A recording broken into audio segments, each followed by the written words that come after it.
السلام عليكم ورحمة الله وبركاته، حبايبنا عاملين ايه؟ النهاردة وصفتنا سهلة وبسيطة جدا وكمان موفرة، علشان احنا في سبيل الغلاء اللي احنا فيه. احنا عايزين اي حاجة توفر لنا. انا دلوقتي هعلمك ازاي تعملي الجبنة الكريم، الجبنة القريش والجبنة الكريمي من 2 كيلو من الحليب فقط لا غير. انت هتجيبي الحلة تسخنيها جدا على النار، او لو عندك طاجن فخار هتسخنيه جدا في الفرن. وبعد كده تجيبي ال2 كيلو اللبن، اللي هو الجاموسي او البقري اللي هو الكامل الدسم.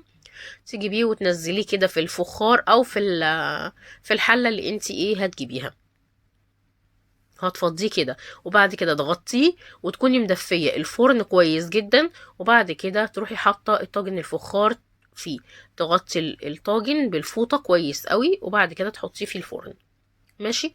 بعد 24 ساعة، بعد ما اللبن رب معاكي وابتدى ان هو يخمر كويس جدا، هنبتدي ان احنا نخرجه، نطلع اللبن ونشوف كده عمل ايه. بصي شكل اللبن بعد ما رب كده وبعد ما مسك تماسك في الحلة بتاعتنا او في الفخار بتاعنا. هنبتدي ان احنا نشيل القشطة بتاعتنا دي من على الوش. هتلاقي كمية كبيرة من القشطة. القشطة دي تقدري تعملي منها حاجات كتير. اول حاجة ممكن تجمعيها وتعملي منها سمنة. السمنة البلدي بقت غالية جدا، فانت لو جمعت القشطة دي وعملتي منها سمنة حلوة جدا وطعمها هتلاقيها طعم خطير، زيها زي السمنة البلدي اللي انت بتجيبيها. وكمان تقدري تعملي منها الجبنة الكريمي اللي انا هوريكي دلوقتي هتعمليها ازاي بطريقة سهلة وبسيطة بطعم القشطة، وهوريكي ازاي تعمليها بكذا طعم. خليكي معايا لاخر الفيديو علشان كل كلمة انا هقولها لك هتستفيدي بيها. هنشيل القشطة كده من على الوش. بصي طلعت معايا كمية قد ايه. هنبتدي ان احنا نركن القشطة دي كده على جنب، ونمسك ايه اللبن الفخار اللي احنا عملناه اهو. هنبتدي ان احنا نقطع القشطة الزبادي اللي طلع مننا. بصوا ما شاء الله رب ازاي وماسك نفسه. هنبتدي ان احنا نقطعه كده. ليه هقطعه؟ علشان خاطر ان انا اخليه ينزل المية اللي فيه، اللي هو الشرش. الشرش ده اوعي ترميه. الشرش ده يتعمل بيه حاجات كتيرة جدا. يتعمل منه القرص، طعمها خطير، بتخلي طعم القرص جميلة جدا وطرية جدا. يتعمل منه حاجات كتير برضو، تقدري ان انتي تخليه شرش للجبنة، تبيتي فيه الجبنة. انت هتجيبي كده طبق ومصفى وحتة شاشة عندك او حتة بيضة او طرحة انت مثلا مش ما بتستخدميهاش وتكون نضيفة، تنزلي فيها الزبادي بالمنظر اللي انت شايفاه ده. وبعد كده هنجمع الجبنة دي، هتلمي الشاشة. وبعد كده هتسيبيه لحد ما يتصفى خالص. اهو بصي صفى ميته ازاي. اول ما قطعتيه نزل المية بتاعته الشرش. اهو بصي هتجمعي بقى كده الشاشة بتاعتك، تجمعيها وتحطي عليها اي تقالة او اي حاجة. بصي بتنزل المية بتاعتها ازاي بسهولة جدا. المية دي اوعي ترميها. المية دي جميلة جدا. الشرش ده حلو قوي، بتستخدميه في حاجات كتيرة جدا، اولهم القرص.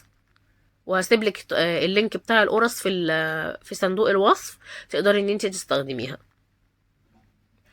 كمان بصي طلعت اهي. بصي كده خلاص اتصفت.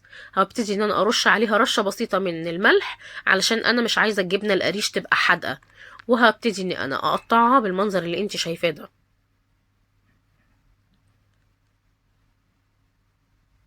قلبيها كويس عشان الملح يخش في كل حاجة فيها. بعد كده هبتدي ان انا الفها في نفس الشاشة. بصي هبتدي ان انا الفها واقرص عليها قوي، علشان ان انا اجمعها اخليها شكل الجبنة القريش. وبعد كده هفضيها، هلفها في ورق في كيس بلاستيك، وهحطها في التلاجة لمدة ساعة او نص ساعة براحتك. وبعد كده هبتدي اني انا اعملها على شكل الجبنة القريش. هجيب شوكة، وهبتدي اني انا يعني امشي بالشوكة كده على الجبنة، اخليها بنفس شكل الجبنة القريش.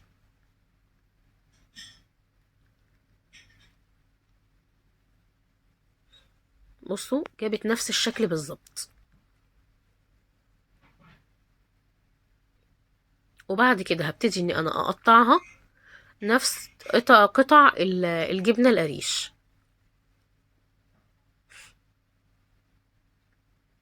وهوريك ان من جوه ما فيهاش اي فراغات، ان انا بوريك ان هي اتصفت كويس جدا. بصي بصي ما فيهاش فراغات خالص في الجبنة اهي، وماسكة ولما نفسها جميلة جدا، بسم الله ما شاء الله، حلوة، والطعم كان جميل جدا. تعالي بقى اوريكي انا عملت ايه بقى بالقشطة اهي. وبعد كده هنشيلها ايه على جنب. هنجيب بقى القشطة بتاعتنا، هبتدي ان انا انزلها في بولة، وهجيب قطع من الجبنة القريش وهضربها كده في قلب بعض بالهاند بلندر، او لو ما عندكيش هاند بلندر تقدري ان انت تعمليها في الخلاط او الكبة بتاعتك عادي جدا. هجيب كوباية من اللبن اللي هو الشرش، وبعد كده هنزل بيه على الجبنة دي، هخليها عاملة زي الجبنة الكريمي، وهو ده الشكل النهائي بتاعها. والطعم كان بسم الله ما شاء الله جميل جدا، بألف هنا وشفا. وهو ده مني عملت الكمية دي من 2 كيلو من الحليب، بألف هنا وشفا.